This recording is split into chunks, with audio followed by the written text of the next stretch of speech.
제가 그때 당시에 공황장애 같이 느껴졌던 부분이 뭐였냐면 갑자기 what if 하다 보면 숨이 잘 안 쉬어져. 자다가도 벌떡 일어나고. 그래가지고 그때 막 창문 열어놓고 후 막 이런 호흡도 하고 했는데 결정적으로 도움이 됐던 건 뭐냐면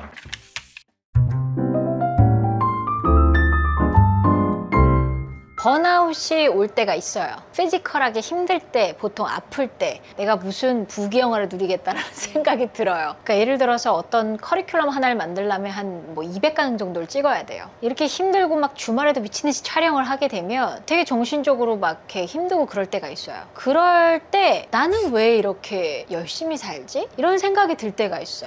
특히나 화창한 일요일에 밖에를 봐도 사람들은 막 놀고 있고 그냥 나는 막 이렇게 계속 촬영하고 있고 그럴 때 나는 뭘 얻겠다고 이렇게 열심히 일하지? 이렇게 생각이 당연히 사람이니까 들어요. 거기에 대해서 답을 좀 내렸어요. 그리고 누군가가 자꾸 물어봐요. 왜 그렇게 열심히 사냐고. 돈을 많이 벌고 싶냐고. 그래서 나는 돈을 한 번도 돈 때문에 일해본 적은 없거든요. 그러면 나는 왜 그렇게 열심히 일하지? 라고 했을 때 궁금한 게 많아요.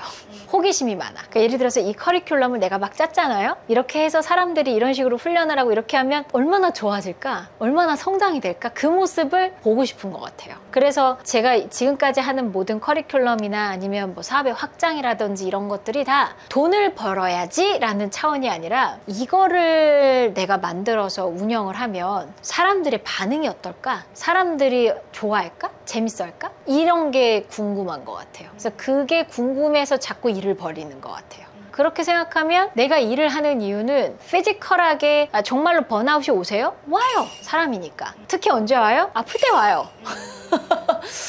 그럼 계속 번아웃이 오나요? 계속 아프나요? 그렇지도 않아요. 그럴 땐 쉬어야 돼요, 사실은. 하루 이틀 정도는 좀 쉬어야 돼요. 쉬고 어느 순간 또 다시 근질근질해. 일을 하고 싶다. 저는 오히려 우울증이 왔던 때가 있었어요. 그때의 기억이 너무 무서워서 일이 소중한 줄 알아요. 그러니까 아이 낳고서 한 3년은 아이만 키웠어요. 일을 아예 안 했어. 그때 아이 키우고 살림하고 뭐 이런 일만 했었는데 우울증이 너무너무 심하게 왔어. 일단은 출산 후 우울증도 있었던 것 같고 제가 살림을 못해요. 잘 못하는 거에 대한 효능감이 자꾸 떨어지니까 나라는 사람의 자존감이 좀 떨어지는 것 같더라고요. 그래서 우울증이 그때 왔었어요. 그래서 나에게 일이라는 게 얼마나 중요한지를 아니까 일의 공백 기간이 있었기에 이게 얼마나 중요한지를 아니까 이거를 놓치기가 또 무서운 것 같아요. 그래서 번아웃이 가끔은 오지만 그럴 때는 차라리 쉬어줘라. 그리고 다시 뛰면 되니까. 어떻게 살아야 되는지 모르겠어요. 저는 어떻게 살려고 애를 쓰냐면 당장 내일 죽는다고 생각하고 살아요. 근데 당장 내일 죽는다가 아니라 죽을 수도 있다. 근데 실제로 그렇잖아요. 당장 내일 죽을 수도 있으니 그렇다면 어떻게 살아야 돼? 이렇게 기준을 바꿔보고 거기다 답을 내보세요. 어떻게 살아야 될지 모르겠어요. 저는 내가 뭐가 되고 싶은지 모르겠어요가 아니라 내일 죽을 수도 있다면 나는 이번 생을 어떻게 살았다라는 얘기를 듣고 싶지? 이번 생에 내 묘지에 뭐라고 좀 써있으면 좋겠지? 사람들이 나를 어떻게 기억했으면 좋겠지? 약간 이렇게 생각하고 사는 것 같아요. 그러면 이제 관계성에 있어서도 내일 죽을 수도 있다고 생각을 하기 때문에 직원이나 수강생이나 부모님이나 가족이나 당장 내가 죽을 수도 있는데 굳이 왜 기분 나쁘게 행동하고 말을 할 필요가 없고 일적인 것도 마찬가지예요. 일적인 것도 당장 내일 죽을 수도 있으면 저는 일을 안 할 것 같은데요. 안 죽을 수도 있어요. 죽을 수도 있고 안 죽을 수도 있어요. 그렇기 때문에 일은 그냥 하는 건데 그 일을 어떻게 할 거냐야.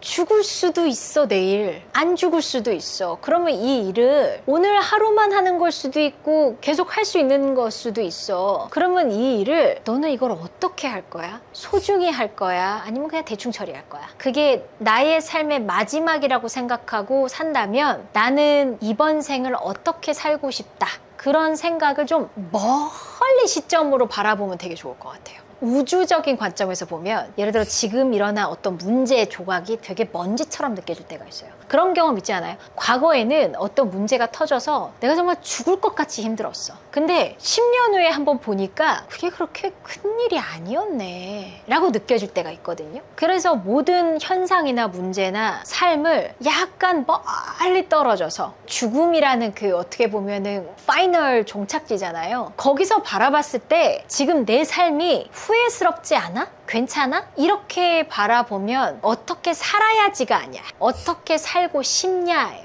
그건 내가 규정하는 거예요. 저도 잠깐 공황장애처럼 왔을 때가 있었어요. 그러니까 그게 언제냐면 2022년도에 그 소리튠 유튜브가 이렇게 성장했을 때였어요. 그게 그냥 마냥 좋은 게 아니라 사람들이 막 이렇게 들어오고 막 기대감이 막 나라는 사람에 대한 막 이러니까 사람들이 지금 나를 너무 좋아해 주는데 내가 이 정도의 사람은 아닌데 하면서 약간 공황장애가 왔었어. 왜 공황장애가 오냐면 걱정을 하는 거예요. What if를 계속 생각하는 거야. 만약에 이러면 어떡하지? 만약에 이러면 어떡하지? 그렇게 대단한 사람이 아닌데 저렇게 대단하다고 나를 여겨주는 근데 알고 보니 아니라는 거를 알면 어떡하지? 부터 시작해서 계속 what if를 물고 다니다 보니까 그러니까 내가 작게 느껴지는 거거든요. 가면증후군이라고 하더라고요. 또 찾아봤어요. 대체 내가 느끼는 이 감정이 뭔가. 가면증후군이 뭐냐면 나의 능력은 사실 요만큼인데 요만큼처럼 느껴지는 거야. 그래서 사람들이 요만큼이라는 나를 알게 되면 어떡하지? 하면서 혼자 공포에 쌓이는 거라고 하더라고요.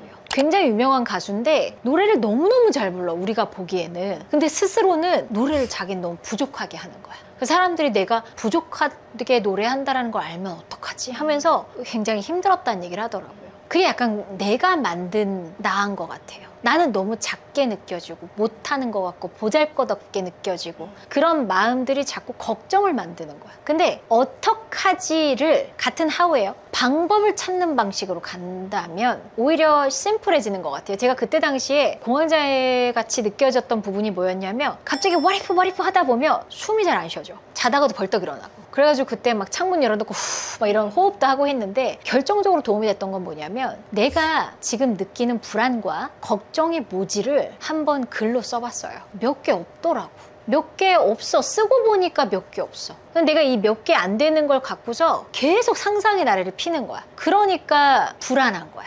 근데 사실을 이렇게 맞이하니까 몇 개 없네? 그러니까 마음이 싹 가라앉더라고요. 그러면서 그러면 내가 부족하다고 생각하는 그거를 써놨잖아요? 이거를 어떻게 해결하지? 요렇게 바꾸는 거야. 그러면 이제 해결점들이 보이죠. 근데 그거를 그냥 다 뭉뚱거려 놓으면 걱정이라는 걸로 뭉뚱그려 놓으면 해결점이 안 보이는 거야. 그래서 되게 불안하고 내가 부족하다고 느끼는 부분은 한번 리스트업을 해보는 게 되게 좋아요. 그러면 나는 부족하고 프로페셔널하지 않다 하는 부분이 어떤 부분인 것 같아. 그러면 이거는 어떻게 하나씩 대칭이야. 이거는 어떻게 늘릴 수 있을까. 잘하는 사람은 누구야. 이렇게 찾아 나가다 보면 문제 해결이 되니까 이유 없는 불안함이 사라지는 것 같아요.